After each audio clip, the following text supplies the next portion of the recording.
Sobat Bima, selamat datang di Bimbingan Alumni. Kembali lagi dengan aku, Kayu, tutor literasi bahasa Indonesia.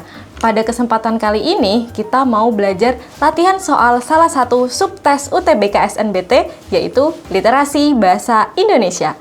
Tanpa berlama-lama lagi, langsung saja kita ke soal yang pertama. Let's go!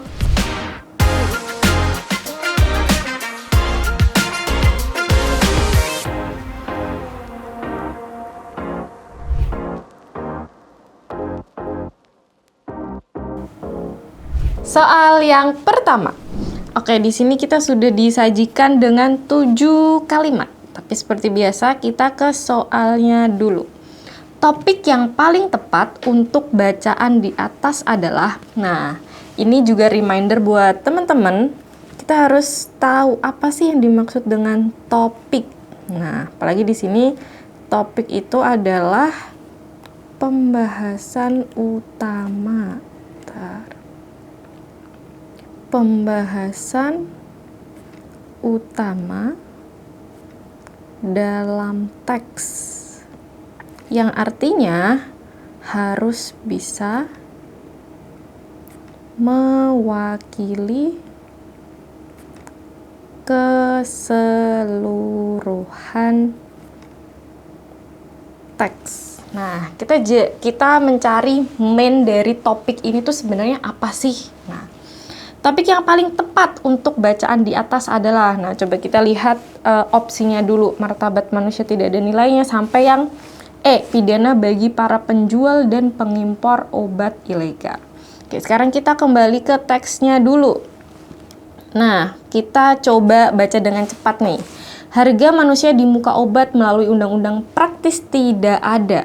Pembunuh terselubung adalah julukan mengerikan yang paling tepat disandang oleh para pemalsu obat. Nah, pembunuh terselubung ternyata adalah para pemalsu obat. Namun di negeri ini, para pembunuh itu berarti pembunuh ini merujuk kepada para pemalsu obat. Bentar, kita tandain dulu. Itu masih bisa melenggang ringan karena hukuman bagi para pemalsu obat masih tergolong ringan. Nah, berarti yang dibicarakan adalah si para pembunuh ini atau para pemalsu obat ini di Indonesia, di negara kita, ternyata hukumannya ketika mereka melakukan itu masih sangat ringan. Nah, kita bisa lihat di mana? Mulai dari kalimat 5-7. Lebih mengejutkan lagi, vonis untuk para pecundang belumlah sepadan dengan tindak kejahatan yang telah mereka lakukan. Nah, di sini ada kata belumlah sepadan dengan tindak kejahatan yang telah mereka lakukan. Nah, lalu di kalimat 6 ini mulai disebutkan berapa sih pidananya, lalu hukumannya berapa. Ternyata tidak sebanding dengan apa yang mereka lakukan. Karena misal nih obat dikasih ke anak yang masih 1 tahun, ternyata obat itu adalah oplosan.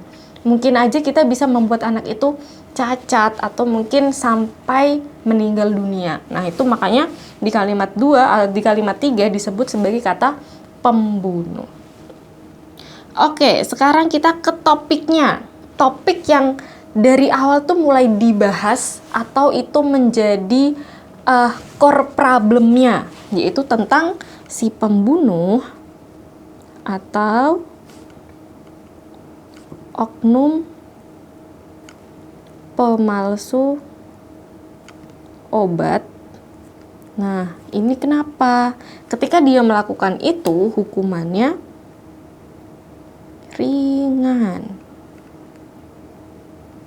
Nah, sehingga jawaban yang tepat adalah yang B, hukuman yang sangat ringan bagi para pembunuh untuk mewakili oknum pemalsu obat.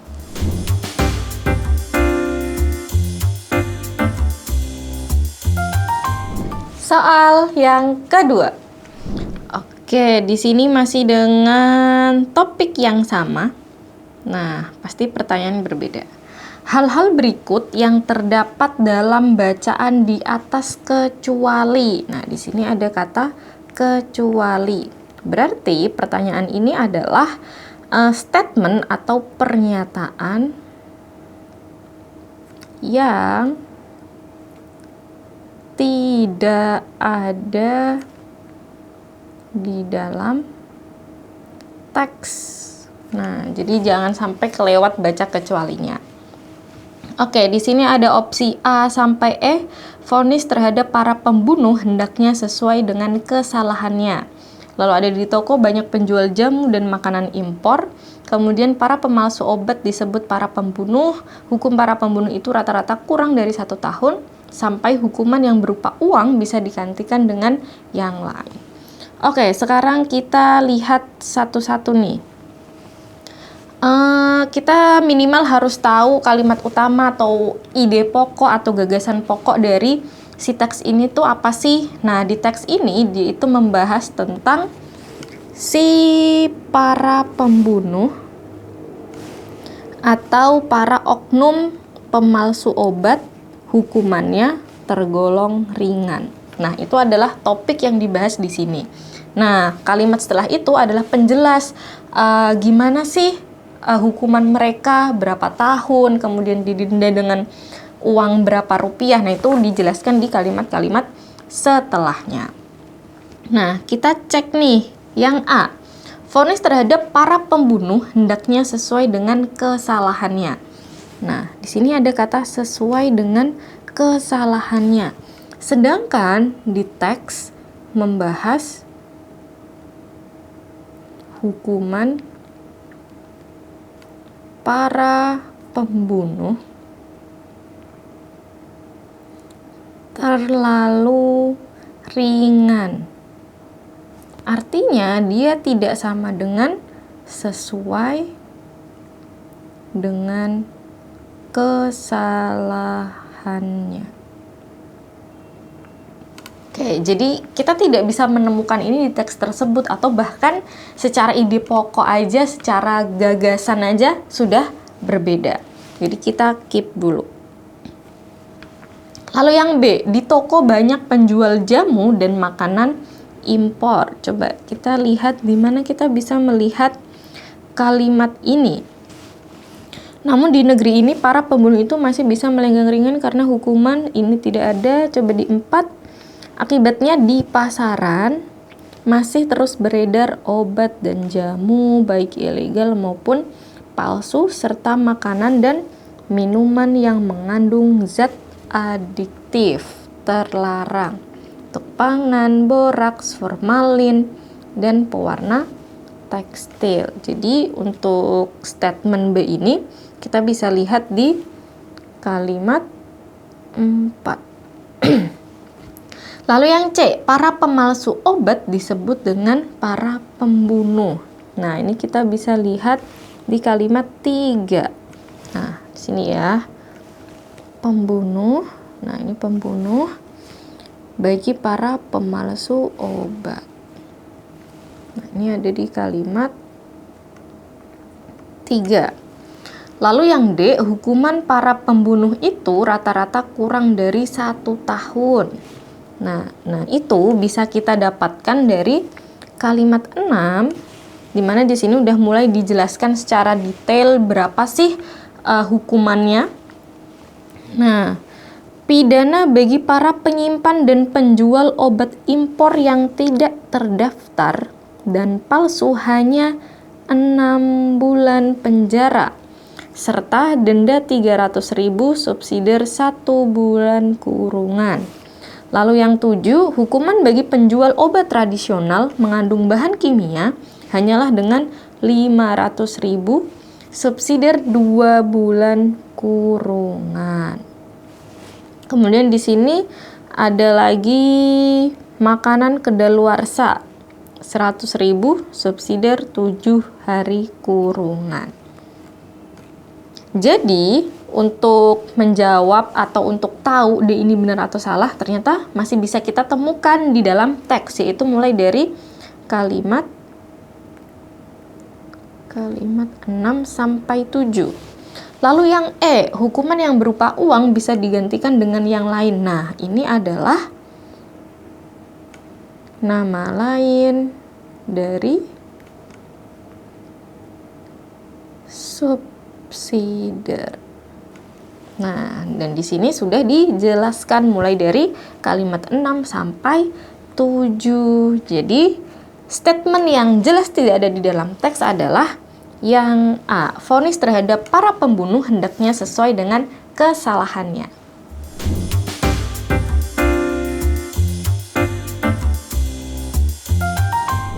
Soal nomor 3. Oke, di sini masih dengan topik yang sama. Sekarang kita lihat pertanyaannya. Ide utama bacaan di atas adalah, nah di sini ada kata ide lagi. Ide utama adalah gagasan pokok yang menjadi inti pembahasan dalam keseluruhan paragraf. Nah, jadi kita mencari satu kalimat yang pastinya dia adalah pernyataan umum. Nah, pernyataan umum. Kemudian dia mewakili isi teks atau paragraf. Nah, yang harus kita tahu adalah sebenarnya dalam teks itu tuh bahas apa sih? Nah, kalau teman-teman masih ingat, tadi di teks ini mulai dari kalimat 1 sampai 7, dia membahas tentang pembunuh atau para pemalsu obat yang hukumannya masih tergolong ringan. Nah, jadi tidak akan jauh dari topik-topik itu atau tidak akan jauh dari pernyataan atau kalimat utama yang sudah kita tentukan dalam teks ini. Nah, sekarang kita lihat opsinya. Upaya peningkatan produksi obat dan jamu. Nah, ini jelas tidak. Upaya pemerataan distribusi obat dan jamu juga tidak. Upaya dan saran pemberdayaan hukum ini bisa jadi karena nah, dalam teks mengkritisi atau mengkritik hukuman bagi para pelaku, kita jamak aja atau kita ganti ya, ganti dengan para pembunuh. Nah, si pembunuh ini sudah mewakili tadi penggunaan obat-obat terlarang, kemudian pemalsu obat, kemudian dia yang jual makanan dan minuman kedaluarsa, semuanya udah diwakili oleh kata pembunuh. Dalam teks mengkritisi atau mengkritik hukuman bagi para pelaku pembunuh, para pembunuh aja, pembunuh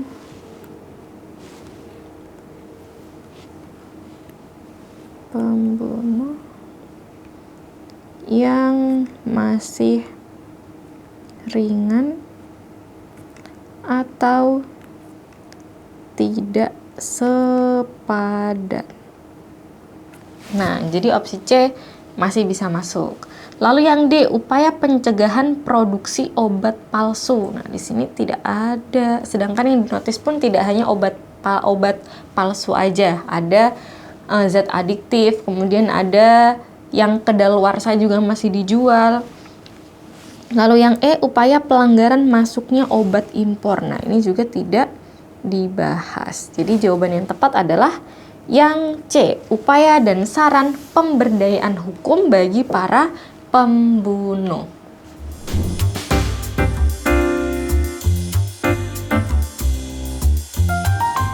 Soal keempat. Oke, masih dengan topik yang sama.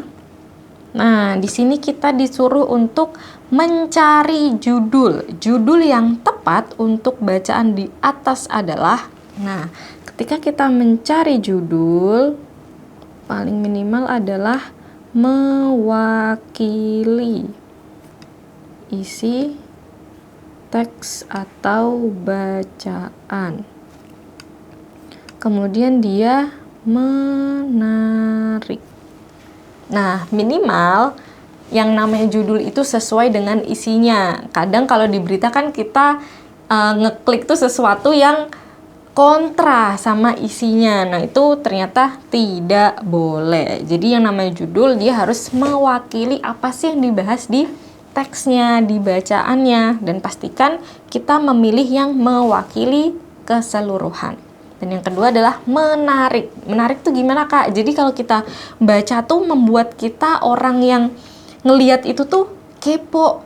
Kenapa ya kata-katanya begini? Oh, klik deh buat baca isinya seperti apa. Oke, judul yang paling tepat untuk bacaan di atas adalah, nah lagi-lagi kita harus tahu intinya dulu. Nah, biar nggak kelupaan, inti dari teks di atas adalah, Pak De masih ingat nggak nih? Hukuman bagi para pembunuh atau oknum pemalsu obat masih tergolong ringan. Oke, minimal kita mencari ide pokok atau inti permasalahan dari teks ini. Nah, dari awal tadi sampai sekarang yang selalu kita pegang ternyata intinya, biar kita tidak membuang-buang waktu terkait soal yang kita bahas sekarang. Nah, judul yang paling tepat untuk bacaan di atas adalah, nah berarti kita tinggal ngepasin nih, ada nggak ya judul yang dia itu satunya pernyataan umum. Nah, oh iya lupa, bentuknya pernyataan umum. Nah, pernyataan umum itu bisa mewakili keseluruhan teks. Coba kita lihat yang A. Ketergantungan manusia pada obat. Apakah di teks membahas tentang ini? Nah, tidak sama sekali. Lalu semua obat dan jamu harus terdaftar di Departemen Kesehatan. Ini juga tidak dibahas. Yang C, kerjasama antara produsen dan distributor obat. Ini juga tidak ada. Lalu pidana bagi pengimpor obat. Sebenarnya ada pidana dan bagi para pengimpor obat juga ada. Tapi di dalam teks ini tidak hanya membahas tentang pengimpor obatnya aja, tapi ada pemalsu obat, kemudian ini penjual makanan, minuman, kadaluarsa, dan obat-obatan yang lain. Nah, jadi ini bukan opsi yang tepat. Dan bukan pengimpor obat. Kalau pengimpor obat tuh berarti orang yang membeli obat dari luar negeri. Jadi dia pengimpor obat. Kalau ngimpornya nggak kenapa-napa, apakah dia kena pidana? Nah, nggak dong harusnya. Berarti harus dijelaskan juga problem dia tuh di mana. Kenapa dia bisa disanksi tuh, kesalahan dia apa? Minimal harus disebutkan di judul tersebut.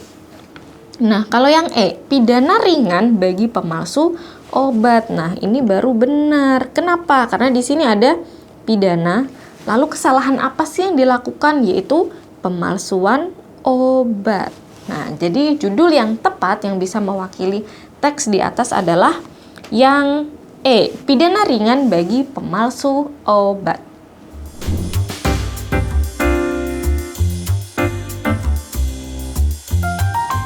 Gimana Sobat Bima? Sudah mulai paham kan? Kira-kira habis ini kita bahas soal apa lagi ya? Boleh banget nih, tulis komen di bawah ini. Jangan lupa subscribe, like, dan share ke teman-teman kalian. Dan juga nyalakan notifikasinya, biar kalian gak ketinggalan video terbaru dari kita.